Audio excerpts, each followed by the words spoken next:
of each individual with complete good health, peace and harmony.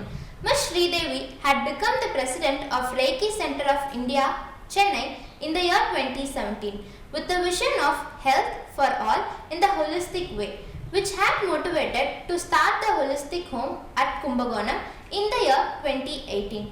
She is working towards holistic homes that would benefit the society to a larger extent. Reiki touched her life in the year 2011 through the Reiki epitome Dr. P.S. Lalita. Ms. Sridevi learned Reiki from her, after which she had been practicing and experiencing Reiki for about 10 years and had contributed her healing sessions towards the complete cure of several chronic and acute ailments of Healy's. She also has extended her service in reaching out towards the care homes and senior citizen homes who needs care and support in their health and emotional aspect. Ms. Sridevi renders her healing support to those who resides far away through distance healing session. She organizes the workshops, exhibitions and discussions to create awareness on Reiki among the masses. Welcome ma'am. We are glad that you are here with us today at GTV Kumbakonam. Here we go with our interview session. It's an honor to hear that people can get cured without medicines. Is it really true? How is it possible? Yes, it is possible for a cure to happen without any medicine through a therapy called healing, which is a treatment named as Reiki. Oh, is it? What is Reiki? Reiki is a Japanese term which has two syllables in it, Rei and Ki. Rei means universal energy, Ki means life force energy.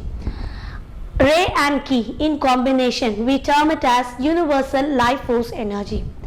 For example, universal energy, to put it in a better manner, I would prefer to say universal energy is abundant in nature, whereas the life force energy depends on the person to person, because life force energy will be in a higher version when a person is having a very good emotional factors of higher energy level, whereas if the person is under the lower energy factor or the lower emotional values, they are having a very less life force energy, thereby they succumb to diseases in their emotional aspect that reflects on their physical level also, which is reflected as a disease.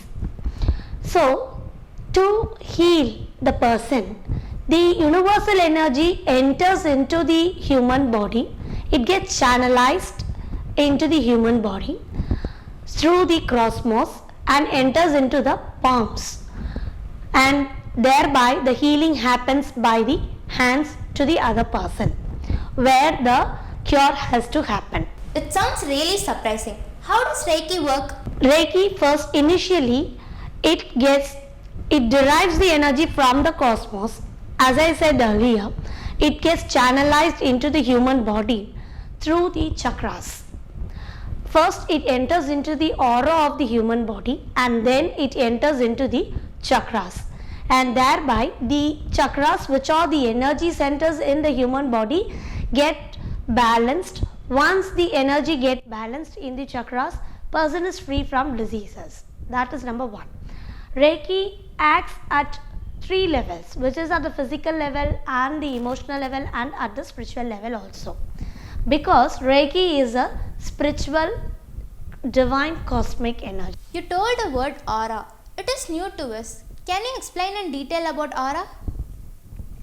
Yes. Aura is nothing but the metaphysical body of a human being. What is metaphysical body? It's nothing but the human body has an extension of 7 layers that we call it as aura. That 7 layers will be represented by 7 Vibgyor colors. When a person is having a higher energy factor, which is happiness for example, or peace, their aura will be in that complete emotion of peace and harmony. Whereas a person, if the person has a weak aura, that person will be experiencing a sadness emotion or a very lower emotional value. Take for example, if you go to a temple or any worshipping places, you draw the energy factor from the sanctum sanctorum of all the worshipping places, where the divine cosmic rays are being imbibed by the aura. Thereby, the human being experiences the peace. Whereas, if we go or if we are being with a person who is almost into the depression factor or in the sadness mood, or if we go to a place where the condolences happen, automatically our mood also subsided, get into the emotion of the sadness, right? How? Because the energy factor is accumulated in the reflection or the extension of the body, so called as aura. So this aura imbibes all the energy. So from the aura, the energy factor again reaches the chakras. So it is must for any human being to have a protection over their aura. Is it real, ma'am? Can we protect aura? How? Yes, it is real. For a human being to experience at least at the stable level of emotion, we need to protect our aura. How to protect is by meditation. It is by meditation a person can get their aura strengthened. Thereby, when the aura is strengthened, the chakras which receives the cosmic energy through the aura also gets strengthened in turn. Thereby, they are leading a stress-free, healthy life. Please tell us the importance of chakras, ma'am. Chakras, as I said earlier, chakras are the energy centers of the human body. Generally, what we say, if we ask a person how do they breathe, they will immediately tell an answer, they breathe through the nose. But in Reiki, we breathe through the chakras, so called as energy centers of the human body.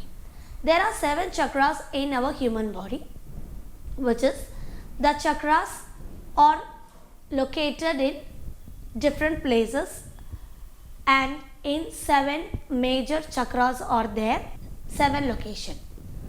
The first chakra is called as Sahasrara chakra, which we term it as crown chakra, that is at the top of the head. And it derives the energy from the cosmos that links a person to spirituality. Secondly, Agnya chakra. That chakra is located in the forehead, in between the eyebrows, which is mainly responsible for wisdom. And Agnya chakra gains control over all the other chakras, which is below, which is the 5 chakras which is below the Agnya chakra. From the Agnya chakra, the energy is even entering into the Sahasrara chakra. So Agnya chakra is so very important for any individuals to gain the wisdom and also to be in one accord with the body and mind, as it gains the control of all the other endocrine glands. The third chakra is called as Vishuddha chakra. In English, we term it as throat chakra. That is responsible for expression of speech. And the fourth chakra, it is located in throat, as the name itself indicates, the throat chakra. And the fourth chakra is called as the Anahata chakra. It is located in the heart region, which is responsible for unconditional love. Next, the fifth chakra is located in the stomach, which is at the navel. It is called as solar plexus, and it is, in Sanskrit it is called as Manipura chakra. This chakra receives the immense energy, and that is why we say, as the name is given, called the solar plexus, it gains more important because it gains the power of the power factor. It stores the power factor. That is what it say about that chakra, because it raises the energy, as well as here I told about the solar plexus, which indicates the immense energy factor that can be imbibed into this chakra called as Manipura chakra. The next chakra, which is the 6th chakra, is called as Swadhisthana chakra, and it is responsible for all the sexual and reproductive organs. And The next chakra, and which is the final one, is the seventh chakra, is Mooladhara chakra. The Mooladhara chakra is responsible for life and death, which is the survival and the security factor is determined by the Mooladhara chakra.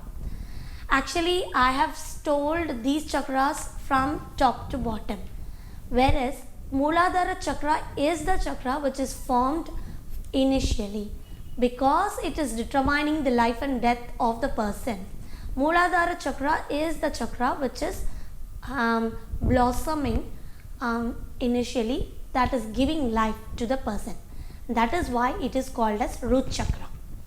And here we can wonderfully say that each chakra is again represented by the 7 Vibgyor colors. To name it, Sahasrara chakra is represented by violet color, Agnya chakra is represented by indigo color, Vishuddha chakra is indicated by blue color, and Anahata chakra is represented by green color, Manipraham by yellow color, Swadhisthana with orange, and Mooladhara chakra with red color. See how nature has been designed in such a way that the human beings have to be inculcated and designed with all the 7 chakras with the nature of rainbow colors, 7 major colors of rainbow. So this is how I can tell you with regarding the chakras.